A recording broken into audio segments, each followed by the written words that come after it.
Welcome to Transform Your Mind, Body, and Spirit with Lisa Dwoskin. Lisa has been a fitness professional for the past 20 years, as well as a fitness competitor. She's now a life coach and is ready to help educate and guide you with nutrition, exercise techniques, and positive mindset. You're invited to call in and ask Lisa any question about how you can jumpstart your very own transformation and become a better you. Call toll-free 1-800-889-0267. Visit her website at lisadwoskin.com or visit her on Facebook at BBL Fitness. Do you want to be healthier, happier, and live a longer and more fulfilled life? Then get ready to transform your mind, body, and spirit and to emerge a new you. Now here's Lisa.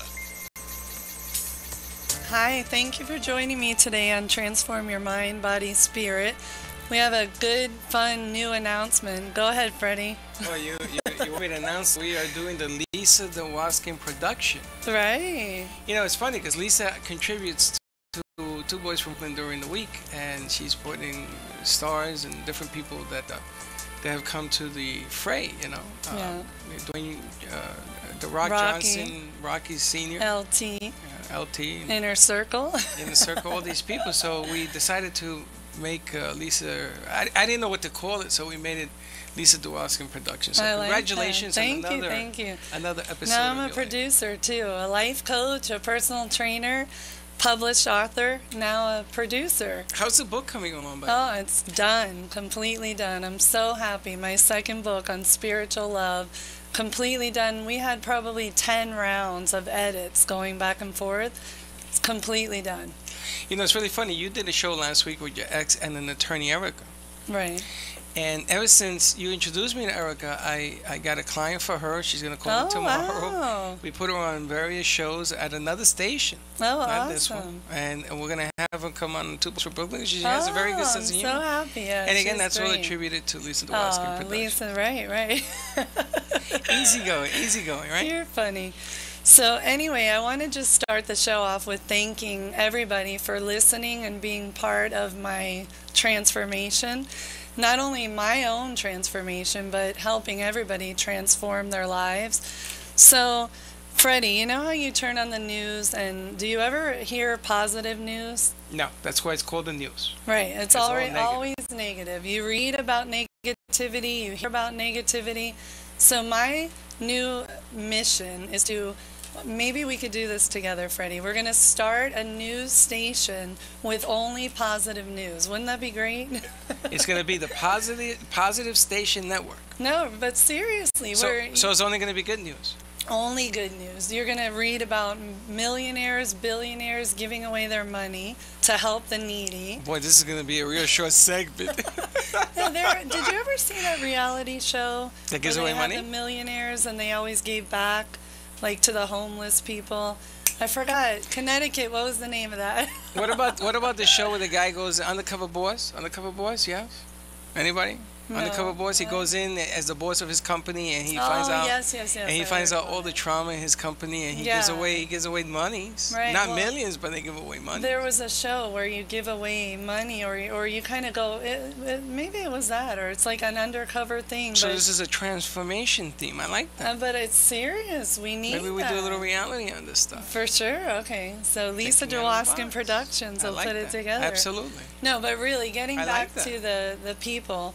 Thank you all so much, because I have received so many emails, so many text messages, Facebook messages from people thanking me and for talking about divorce, for talking about self-love, for talking about exercise, nutrition, positive mindset. This world is suffering big time, and we have to do something about it for sure. Yeah. So you actually give people an opportunity to express their frustrations, and everybody needs somebody to hear their sorrows. I mean, you know, that's why psychiatrists and sociologists and what have you make great, fantastic, well, they don't make great, fantastic money, but they make money because somebody always needs somebody to help them. But what I like about what you do is you transform them within mind, body, and spirit, which is the whole rectum. It's not just one thing.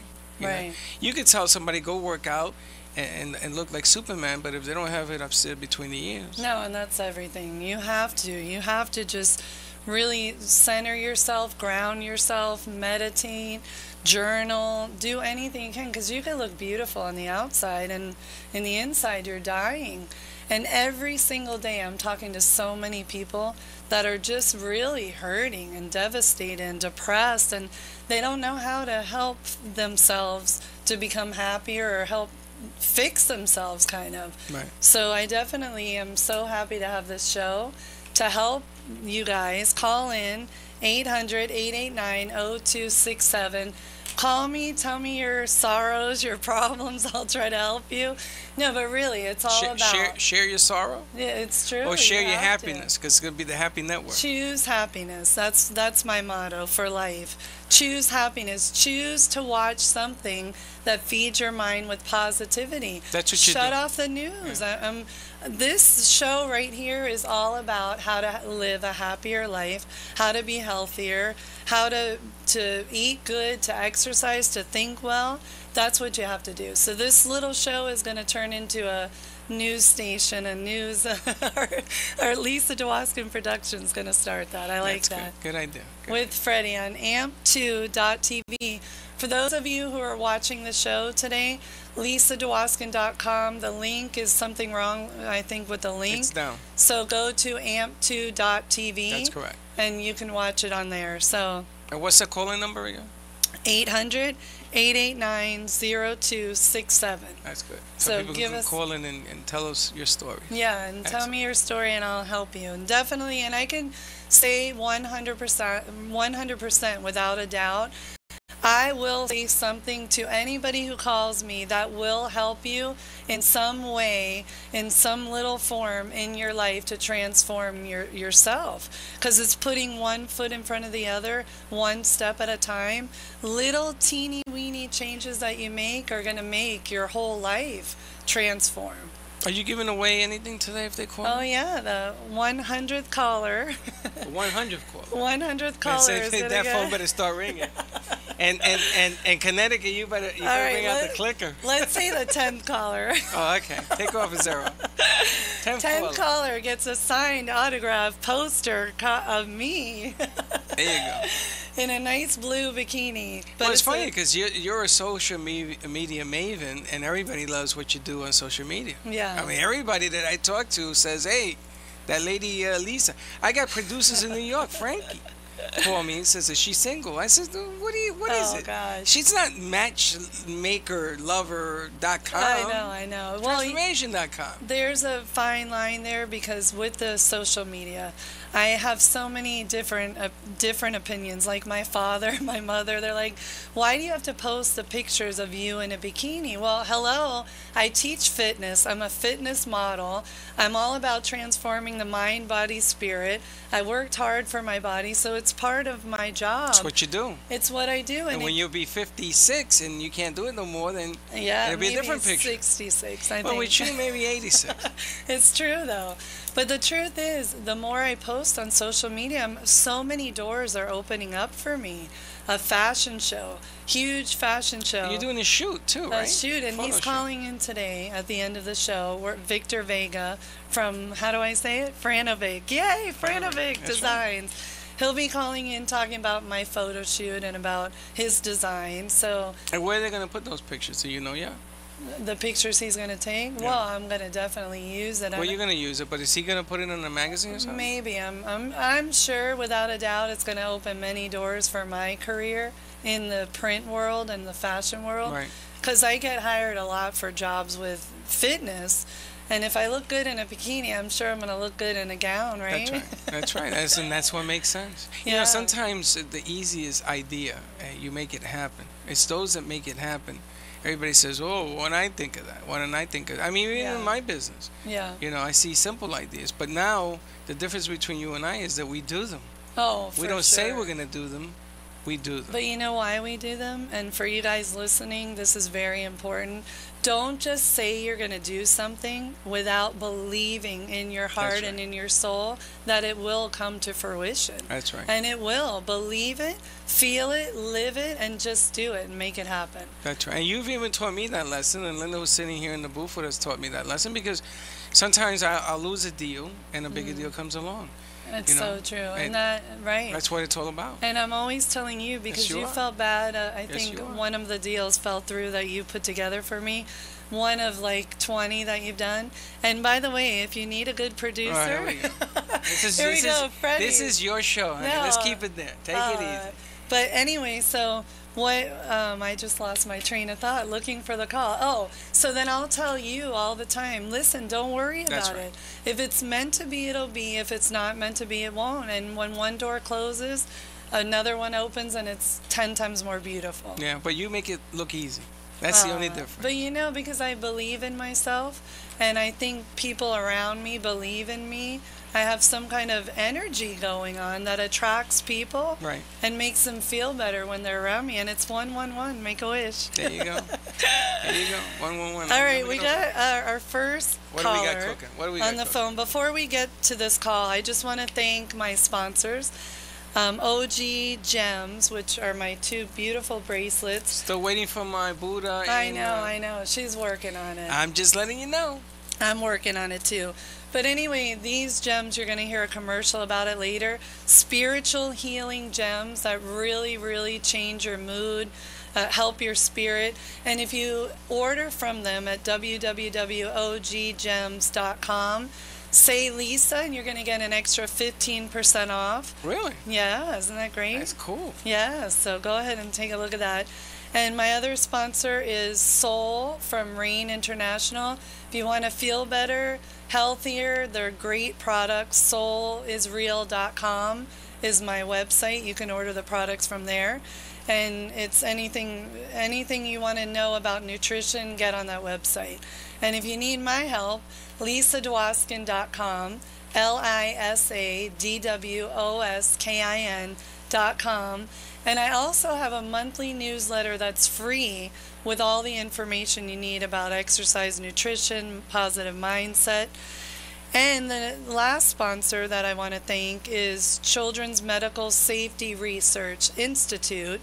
And on the phone we have a scientist. Did you like that? What was that? Scientist? No. Scientist. A professor of ophthalmology. That's right. His name is Christopher Shaw, and he has been working with Children's Medical Safety Research since 2010. And she is a personal friend of mine. Her name is Claire Dwoskin, which is funny because she, I think, might be a distant cousin. We're not even sure. You're not sure? She has the same last name? We're not sure. Same last name. And her real first name is Lisa. Really? Yeah. Maybe it's you in another life. I know, right? So let's pick up this caller and let's talk to Mr. Christopher Shaw. Hello, Morning. Are you there? Hi, I'm here. How are you today? I am well. How are you? Very good, very good. Could you take a moment just to tell the listeners about yourself? Okay. I think as you introduced me, I'm a basic neuroscientist. I am a professor in the Department of Ophthalmology and Visual Sciences at the University of British Columbia, and I serve on various academic committees for various organizations, including Public Health Agency of Canada, ALS Canada, and various other entities. I've reviewed for most of the major American granting agencies, NIH and others. And I'm also cross-appointed to several other departments at the UBC, including experimental medicine, neuroscience, and pathology. So that's just kind of a short list. I've published rather extensively in the scientific literature over the last number of years. And I think that summarizes pretty much where we're at. Okay, now how did you meet up with Claire and the Children's Medical Safety Institute? Well, I met up with Claire back before there was a Children's Medical Safety Research Institute. Claire was interested in the issue of aluminum as a neurotoxin, and that's out in the environment. And she was also interested, of course, in autism spectrum disorder. and was wondering if there might be a relationship between the two, and that's something other scientists have speculated on and have done some work on over the last dozen years or so. And so I got to know her through a mutual contact who had just made a movie called The Greater Good. It's Leslie Bradshaw. And Leslie had interviewed me for the movie, and at the end of the interview on aluminum toxicity, basically said, gee, there's someone you should meet. That's Claire Dwoskin. And that's how we got to know each other. Oh, okay, yeah, we're going to talk about that movie in a little bit. So she discussed a little bit with me about, now I just want to let you know, I have 2 kids, they're 9 and 10, and when they were born, I heard so many different things about the vaccines, and you got to be careful, and then I did a little bit of research, but there's a lot of people out there that don't really understand whether they should or shouldn't do vaccines, and so let's just pretend like you're talking to the laymen who don't know much about any of this. So I went ahead and had them vaccinated. Thank God everything's good, but there's so many differing opinions about this. Now you have kids, right? I do. I have 3 children and 1 due this coming week. Oh, congratulations. Yeah, we have a little one on the way, so we don't quite know when, but yeah. Okay, now what is your take on it? Have they been vaccinated, or how do you? Well, it's sort of in our case, it's sort of a mixed bag, and I'll come back to kind of the overview on vaccines and their effectiveness and some safety issues. Mm-hmm. So my eldest son, who's almost 25, or actually just over 25, had when he grew up, I had no reason to think that there was anything amiss in the vaccination schedule. So he probably had everything that was given in the 90s. And he's fine, and there's nothing happened to him negatively as a consequence, and arguably he got protected from some diseases that he'd rather not have. Mm-hmm. My daughter, who's now 13, actually today, my daughter who's 13, has on her maternal side some significant adverse effects that happened to her, one of her aunts, maybe 2 of her aunts actually, where they almost died, and after a vaccine. Wow. So my ex-wife and I took a very, very slow approach on that, and basically wound up giving my daughter Emma nothing, because we didn't want to potentially trigger that sort of adverse event. And Emma's grown up to be perfectly healthy and happy, and minus being a teenager now. That's a different discussion, but it has nothing to do with vaccines. And my young son, who's now 2, he hasn't had anything. Again, his mother has a history of autoimmune disorders in her side. And my son has some allergies, so we decided to take the go slow approach, really following kind of the advice of the Bob Sears of California. Dr. Bob Sears is a pediatrician, I think in San Diego, and he basically provides parents the option to do a modified vaccine schedule at the rate that they feel comfortable with, that is designed so that it's not going to trigger anything that people are afraid that it would trigger with some of the adverse effects in vaccines. Mm-hmm. So the overview, and it's very hard for parents, it's even hard for me, to look at this, because of course you get fear, you get told that horrible things will happen to your children. The fear factor is actually great if you don't vaccinate according to the CDC schedule. And at the same time, if you look at the literature, and if you, especially people who look on Google, do know that there are adverse effects that do happen to some children under some circumstances. So that leads to a lot of confusion. People don't quite know what to believe. So it's complicated. It's a complicated issue. And I, as a scientist, approach it from a scientific perspective, not a medical one, because I'm a basic scientist, and I don't give medical advice, because that's not I'm not in my authority to do that. But I look at it from a scientific perspective and say, is there any possibility that some people are going to have adverse effects that can be very serious? And the answer is yes. Is it likely? Probably not. But then again, we're talking about the number of vaccines that children may get, and sometimes some of the ways that schedules get doubled and tripled over the years, and then people miss shots and they go in and they get a whole bunch of them at once. And that's essentially what happened to Gulf War syndrome.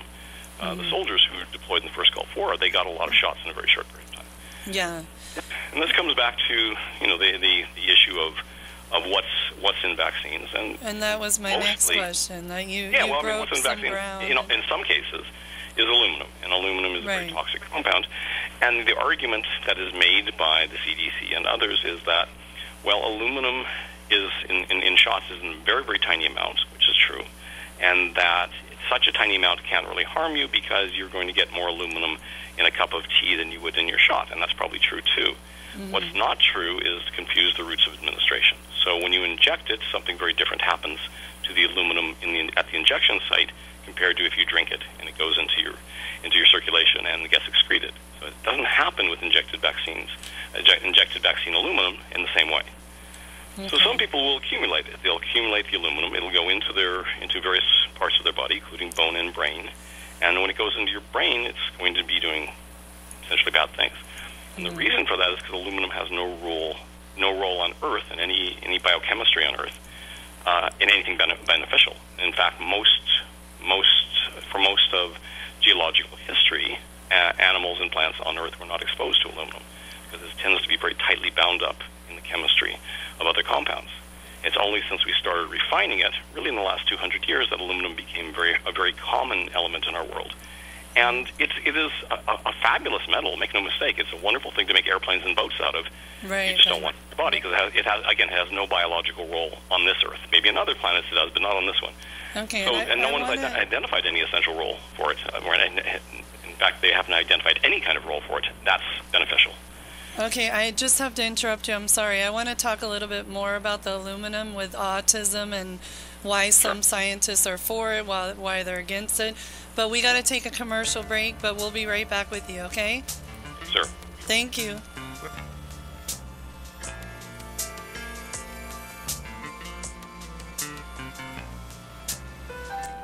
According to the CDC and the FDA, after receiving the HPV vaccine, thousands of young women have reported convulsions, crippling fatigue, paralysis, blindness, and other severe reactions. In 2013, one of the developers of the HPV vaccine admitted on air that more than 70 young girls were known to have died after being vaccinated. Recently, the American Academy of Pediatricians issued a warning about the HPV vaccine, Gardasil, causing premature menopause and ovarian failure in young women. In 2013, Japan became the first country to withdraw its recommendation for the HPV vaccine. Denmark now has 5 regional uptake facilities for girls who were healthy before they received HPV shots and are now exhibiting serious medical harm. The makers of the HPV vaccine claim it protects against ovarian cancer from developing in 20 to 30 years, but the vaccine was approved after less than 5 years of testing.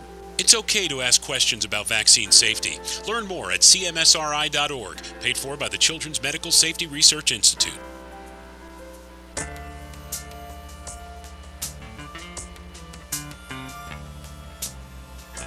You are transforming your mind, body, and spirit with fitness professional and life coach Lisa Dwoskin. You can call in at any time, toll free, 1-800-889-0267 to speak with Lisa. Now let's get back to this week's show. Okay, Chris, you there? I'm here, Lisa. Okay, thank you. So, one very important question I have for you. If aluminum is so dangerous for us to ingest, why is it in the vaccines? Do they have to have it in there? Well, okay, so in terms of ingestion, if you eat it, I mean, it's not a good thing over a lifespan, but you're excreting most of the stuff you ingest.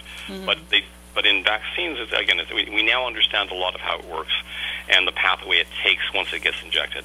Why do they put it in vaccines? Well, because a lot of vaccines need what's called an adjuvant. An adjuvant is a Latin term for helper, because the vaccines don't generate a very prolonged antibody response by themselves. If you just use the piece of the protein that comes from the virus or from the bacteria. So you have waning immunity very, very rapidly if you don't put the aluminum in. And the aluminum is one of the adjuvants that have been used over the last 90 years, and it's extremely effective. It's very good at what it does. But the problem is that it has other things that it does as well, other than to stimulate your immune system. And we're also beginning to understand a little bit about how, that stimulation of the immune system and what the consequences might be. But when you look at other vaccines, they have been playing with different kinds of adjuvants, but they haven't really come up with one that works as well as aluminum. There are some alternatives that may be feasible, but they haven't really been tested. And the industry, by and large, sees something that they know works as an adjuvant because it works very well, and there's a lot of resistance to changing it, and they simply don't want to. They could change it. There are things like calcium phosphate that have been discussed by various companies and entities in France. The Pasteur Institute in Paris was looking at calcium phosphate, apparently very effective as an adjuvant. I was recently contacted by a Belgian scientist who used to work for GSK, and he said that calcium fluoride is an extremely effective adjuvant. So alternatives probably exist, but it's sort of an inertia discussion in my view. Why change if you don't have to? And they don't have to. No one's making them change. Therefore, the motive to spend the money and try these things and test them for safety, etc. Has simply not been there. And you'd have to retool a lot of your vaccines. I don't think it would be insanely expensive, but it would cost them something. And I think, like any company, they'd rather not spend the money if they don't have to. So that's kind of okay. And tell me about your recent studies with the HPV vaccine.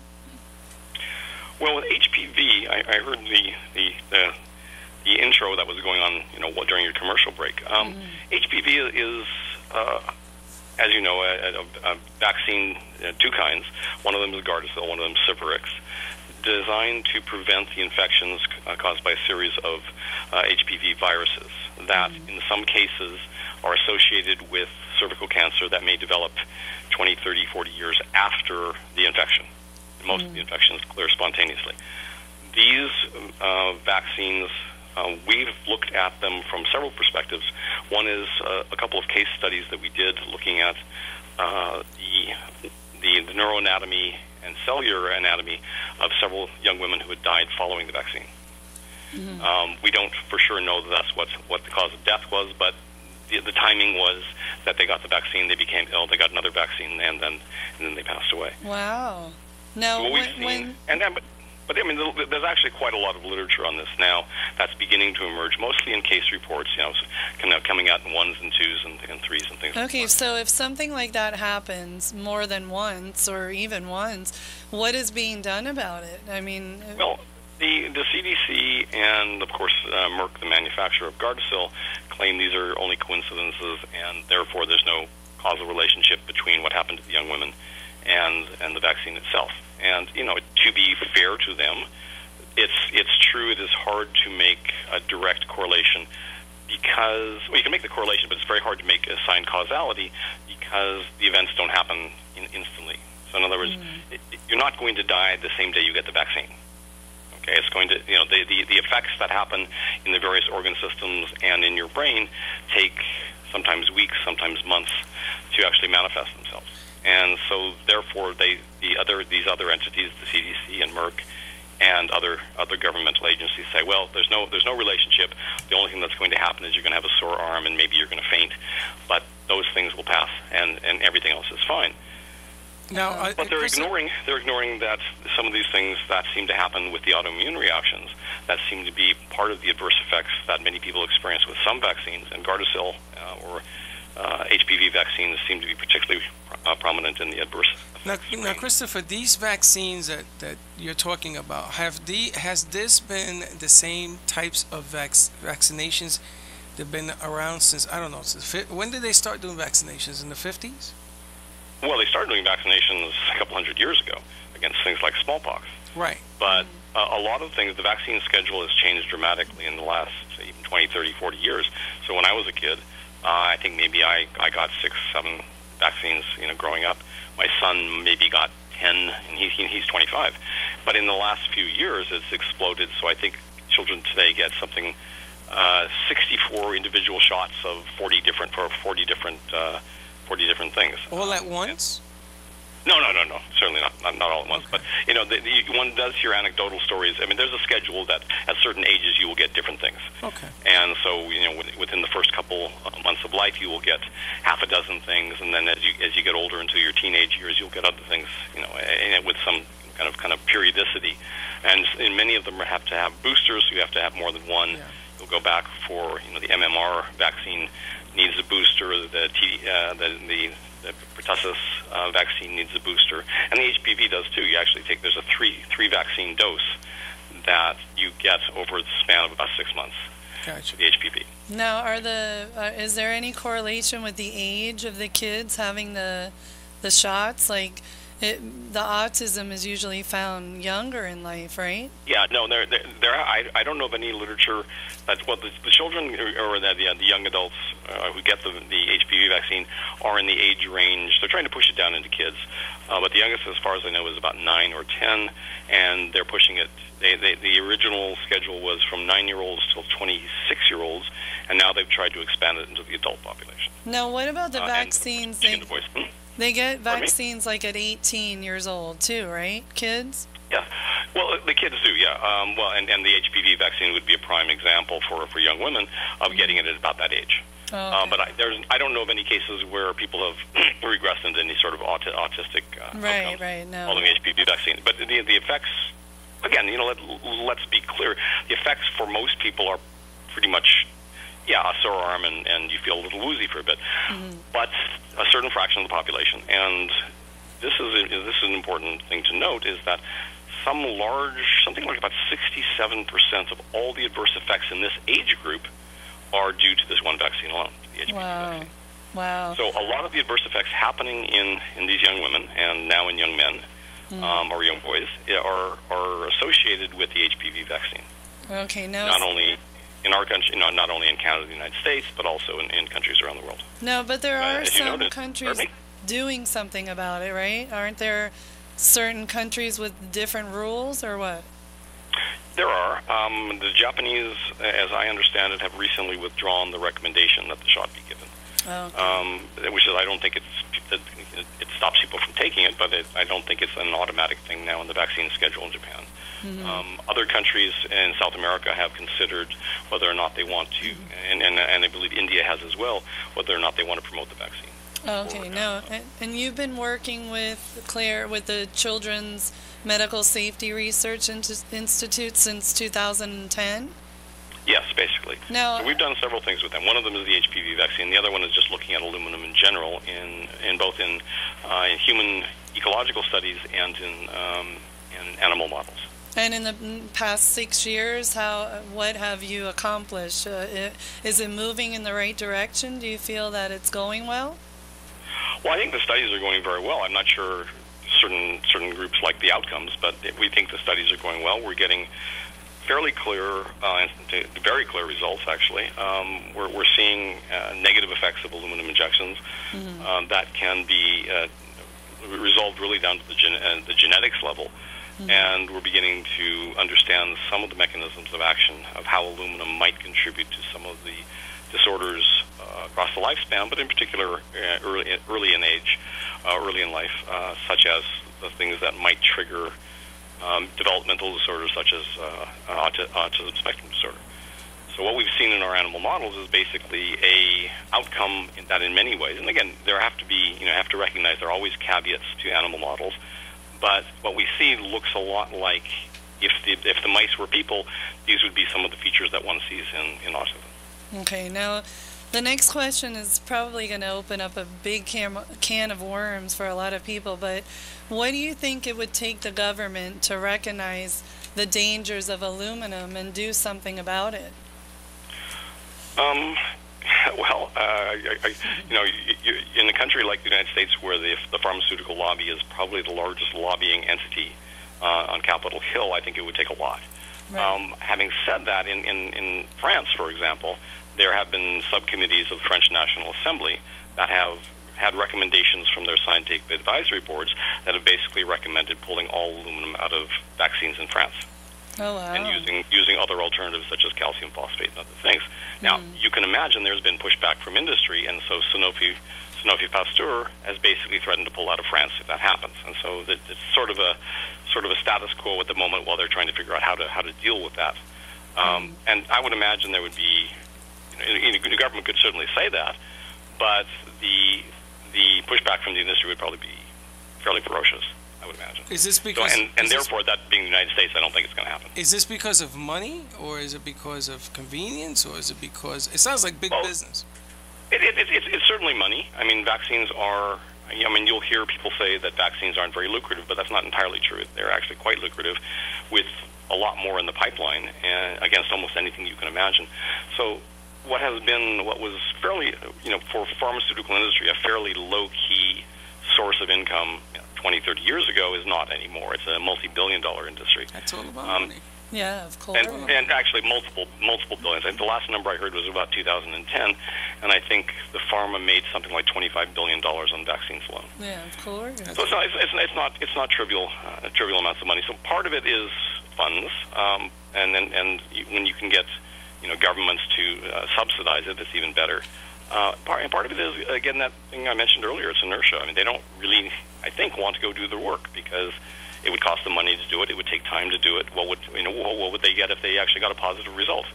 In other words, if they wind up agreeing with me that aluminum is toxic in your body, now they're stuck. Now they really have to come up with an alternative. So inertia would suggest, or the best sort of outcome for them is to do nothing until someone makes them do something. Mm-hmm. Well, I got a question. In the United States, here in Florida, I'm going to talk about Florida because I don't know. I know they do it other places, but I've seen the planes here. Don't they shoot aluminum oxide in the atmosphere? Well, that is one of the claims. Aluminum oxides and barium oxides and things like that have been purported to be part of the things that people report when they see chemtrails. Yes, because it's supposed to. But I don't know that anyone has actually ever gathered anything to actually see what it is. So I'm a little behind the 8 ball on this one because I'm not sure. Okay, but that's the thought. Well, but if let's assume for the sake of this conversation, if they're injecting it in the atmosphere, that's another problem, isn't it? Yeah, of course. Well, okay, one of our colleagues, a colleague of Claire's and mine, is a guy named Christopher Exley. Exley is in Britain. He is probably the world's leading biochemist of aluminum, and so he looks at aluminum in all over, whatever form it takes, wherever it comes from. And he's actually coined the term the age of aluminum. And what Exley says is that we are surrounded by aluminum all the time because it has become so ubiquitous in our environment. It's in our water, in some cases. It's in our food. In most cases, it is. We breathe it in. It's various industrial applications make it, and of course, it's in a lot of medicines, including vaccines. So we have a lot of aluminum surrounding us. So if it's in the air, it's not good for you. But again, the difference is, over a lifespan, you don't want to accumulate aluminum, but you can deal with a lot of it on a daily basis if you're able to filter it out. The problem is if you can't filter it so well. So at the extremes of age, when children are very young, their kidneys are not mature, they're not filtering stuff as well as they will when they're older. When you get older, your kidney function declines, you're not filtering stuff as well again, and so there's a lot of linkage between aluminum, environmental aluminum, and Alzheimer's. And that was an idea that was promoted in the 80s and 90s. It fell out of favor, but then it's actually coming back, partially because of the work of Chris Exley and other scientists around the world who are looking at it. And I'm a mother of 2, so listening to him talk right now, Are your kids vaccinated? Yeah, they are. But hearing him talk, hearing about the environmental causes of aluminum and ingesting it in your body, I wouldn't want to give them the vaccines, but then there's the other 50% of me, or maybe more, that would be worried not to have them vaccinated because there's all those other problems that could occur, even though, like what you were saying earlier, Chris, with your kids that weren't vaccinated, they're doing fine. But for me, it would almost be like playing Russian roulette because I would be afraid and not know which way to go. It's so confusing. You've been treated. It absolutely is, and this is why someone like Bob Sears and other doctors pediatricians who practice sort of an alternative schedule. And what they basically say is, look, you can space these things out. You don't have to do it to the CDC schedule, which is quite arbitrary. You can actually decide what diseases you're afraid of, which ones you think your children need to be protected from, and adjust the vaccine schedule in your own way to make the protection happen without necessarily, giving them all of the vaccines that are recommended at the time CDC says so. Mm-hmm. And that's sort of, I think, a very good approach to take. It's sort of a mini-max approach. Nice kind of middle course. You're protecting your kids from infectious diseases that might be serious, and at the same time, you're not overloading them with aluminum and other things that might cause adverse effects. Mm-hmm. And if you space it out, I think you're going to get a better outcome. And that's the work of Dr. Sears, not mine. But I tend to believe him, and that's certainly what I'm going to do with my son, my newborn son. Well, I think the most important thing is that you have choice. You have The most important thing is you have choice, and choice. And that's why I think the Christopher Show is important, and the organization is important, because they're showing you both sides. You know, I grew up, and when I had my kids, there were babies, and the doctor gave me a list, and he says, you know, you gotta do this, and the booster here, and another $50, and another $200. And I said, how many shots are they gonna take?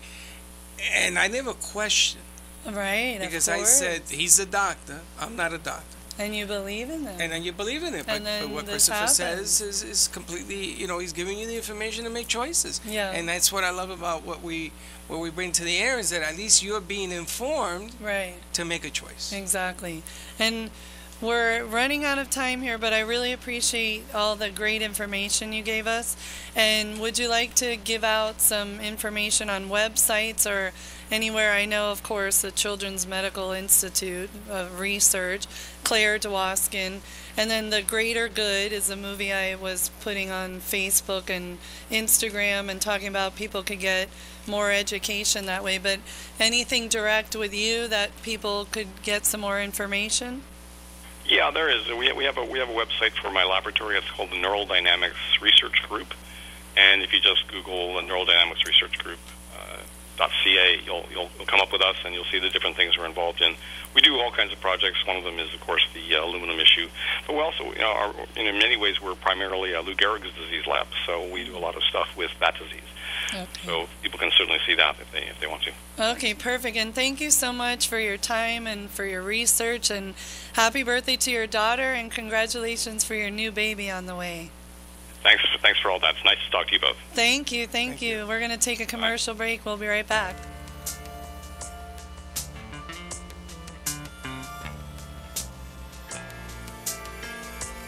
Hi, my name is Lisa Dwoskin, and you can purchase my book, Metamorphosize, on Amazon, Barnes & Nobles, or on my very own website, lisadwoskin.com.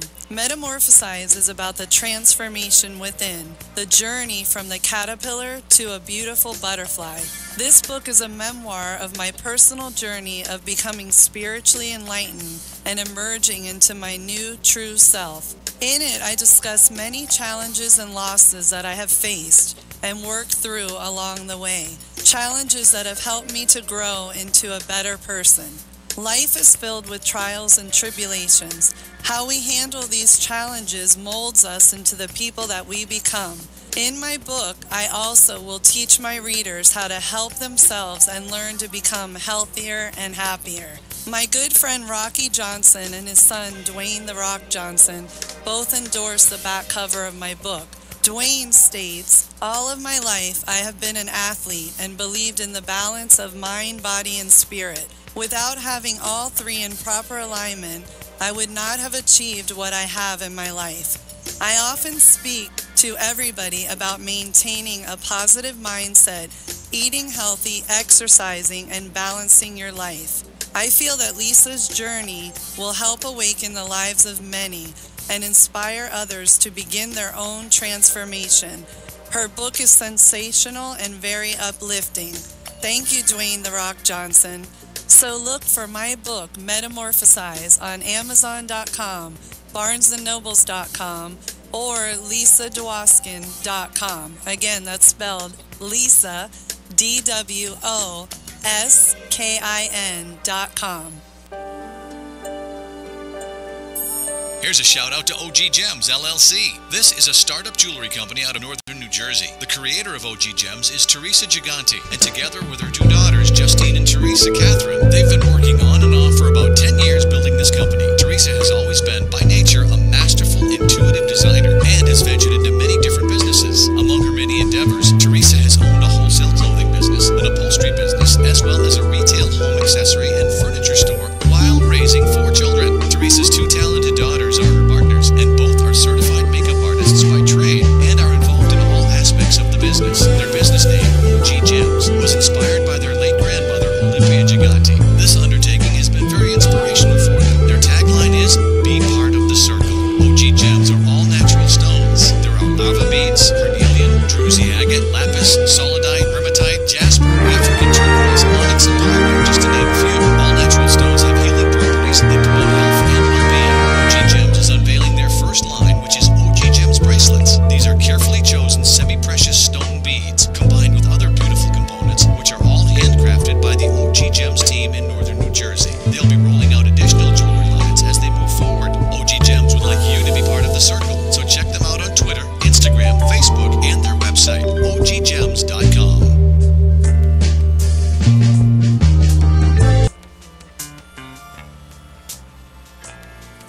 transforming your mind, body, and spirit with fitness professional and life coach Lisa Dwoskin.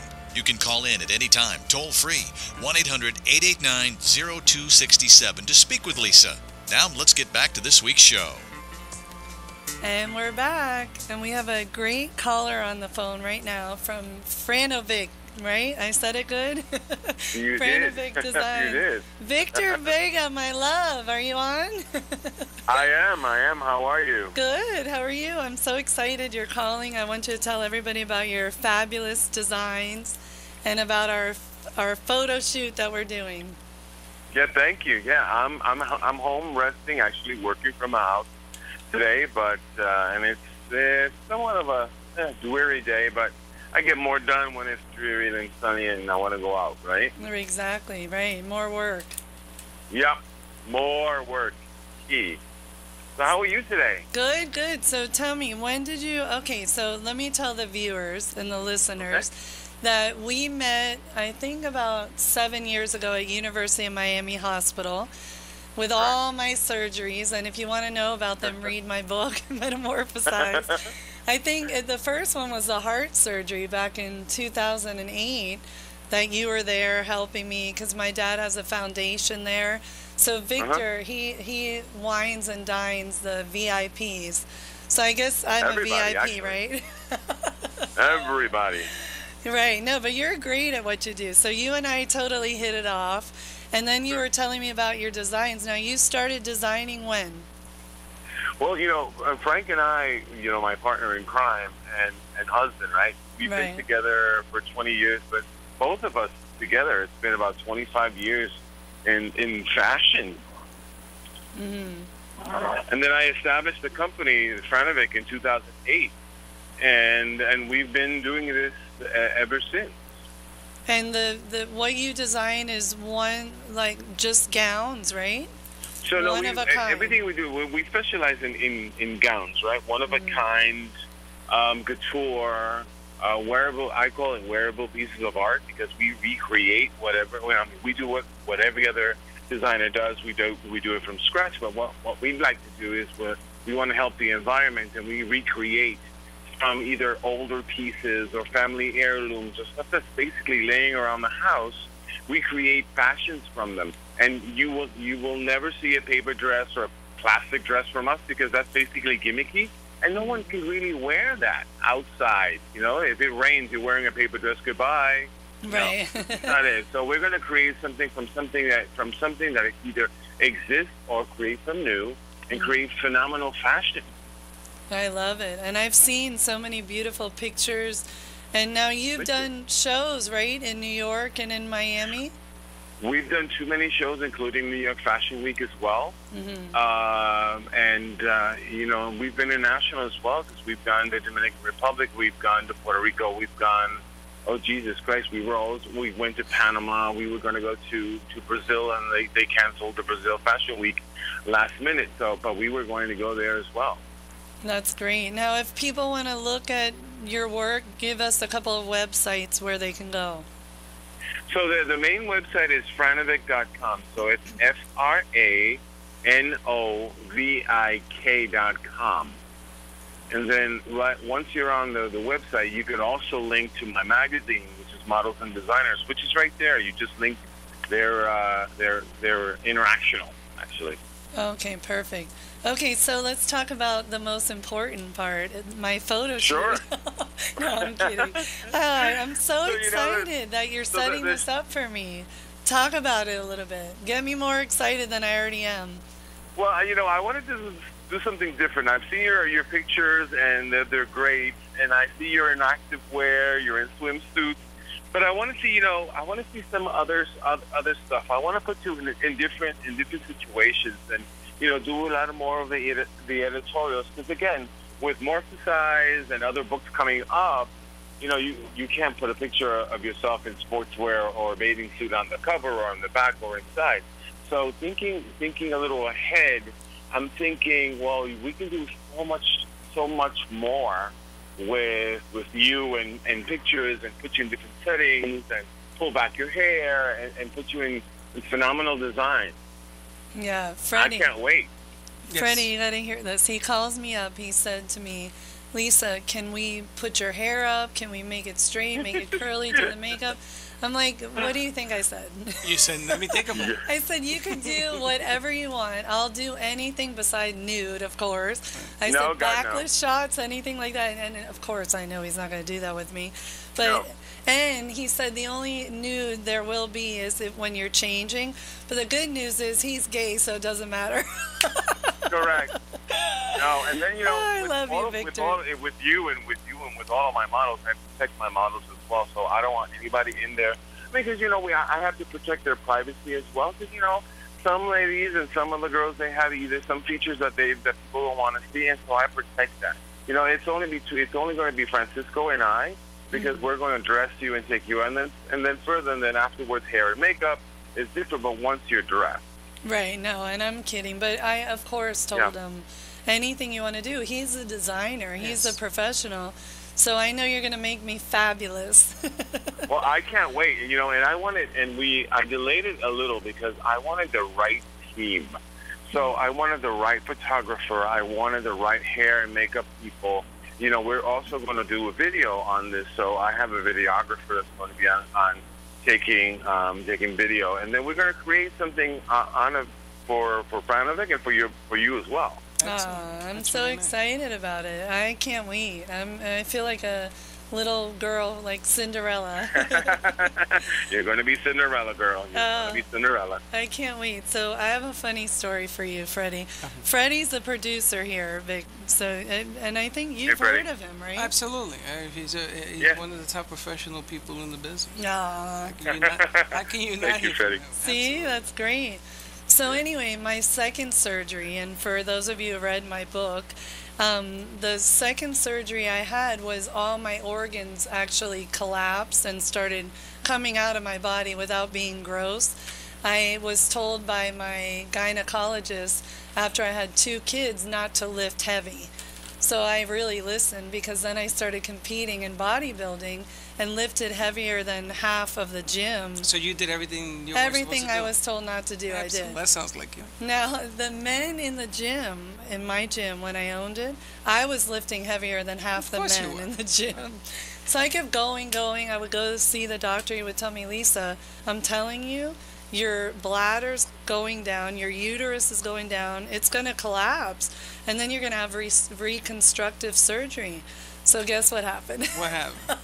Your bladder is in your foot. It got so bad that I had to have a 5-hour surgery.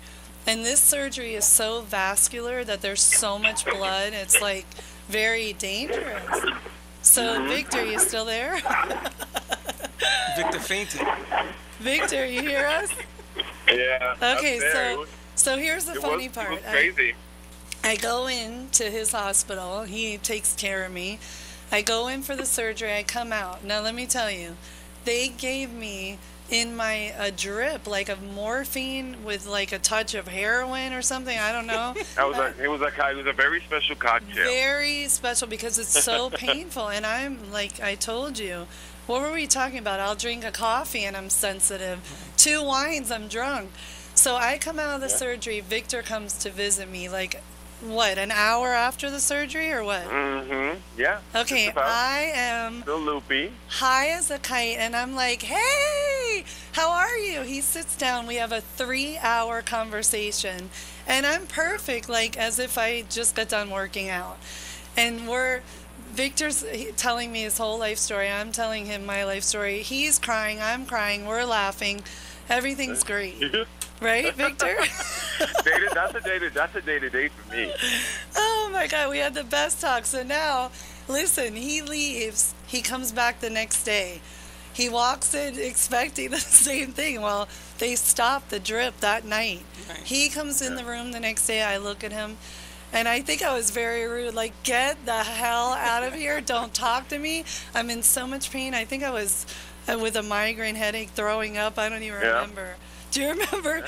Tell your side of when you walked in the next day. Well, I see that all the time. So one day, again, your patients are loopy right after surgery, so they're my best friends. And the following day, when the drips are out and reality hits, right, it's everything everything thrown at them at the same time. So when I walk in to see my patients, I mean, it's expected, right? So I don't take it personal. I don't. You know, people throw me out the room. It's fine. That was so funny, but we really bonded, so I love you. We did. I do too. So we're going to wrap it up. I just can't wait for this, for the month of April.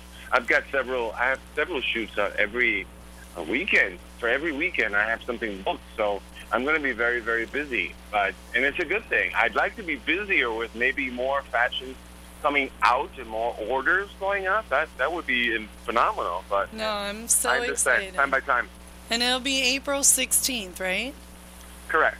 Okay, now before I let you go, University of Miami, my friend Rocky Johnson, his son, you know, The Rock, graduated from UM. Now, do you see him around there a lot? I do. I see him. Like he's a big foundation, right? Down there? I'm sorry? He has the Rock Foundation. It's something to do with UM, right? Yeah, he's an alum, and he's there. His family goes there continuously when I see them. Isn't he the nicest guy, right? You know, he is, but when he's there, to me, he's not The Rock. He is Mr. Johnson, and we're taking care of your needs. I mean, people come up to him and ask him for pictures, and he's like, "Oh, sure." I'm like, "No, not going to happen. No, if you take a picture, you're fired on the spot." No. I mean, we have to respect everyone coming into the hospital. So regardless of who you are, it's my job to take care of your needs and take and make sure that no one is in your space. Yeah, he's a great guy, and he endorsed my book. He and his father both wrote on the back of my book, so I just have to give him a shout out with his dad. But thank you, Victor, so much for calling in, and we'll send people your way to look at your designs, and I'll see you soon. Sure, and tell them orders. That's orders, right. All right, thank you, Victor. I'll talk to you soon. All right, Lisa. Take care. All right, thank you. Bye. That's going to be a lot of fun. Exciting. It's going to be a lot of fun. I can't wait. And he's making the video, so you know we got to get our hands on that video. I didn't know that. I was going to say someone could come and he can give me the clip. I'll be very happy. Oh, because, I'm you know, he's an artist, so what he does, he wants to do it in his creation, which is great. Right, and I'm going to listen to him 100%. Absolutely. All so right. we're wrapping up. Another great show. So we're going to end this show on a note. On a positive note. Lisa Dwoskin Productions, along with AMP2.TV Productions, will soon be putting together a positive station with maybe on the news. Not maybe, definitely. Okay. We're going to do something to do with TV where people can go and feed their mind, body, and spirit with positive, beautiful information that's going to change their lives. I'm with you 100%. Okay, we got that? Yeah, we got it. And when you do this, it usually happens. Not usually, always. Yeah, that's true. We thought the thought, we manifested it. Well, we are going to manifest it. We're planting the intention. Now we're going to believe it with all our hearts and souls. That's right. And we're going to make it happen. And remember, follow your dreams. Listen to your inner voice, your soul. Do what's best for you. Feed your mind, body, spirit with all positive information, good nutrition, exercise every day, and we're done. Bye. Have a good day. Thank you.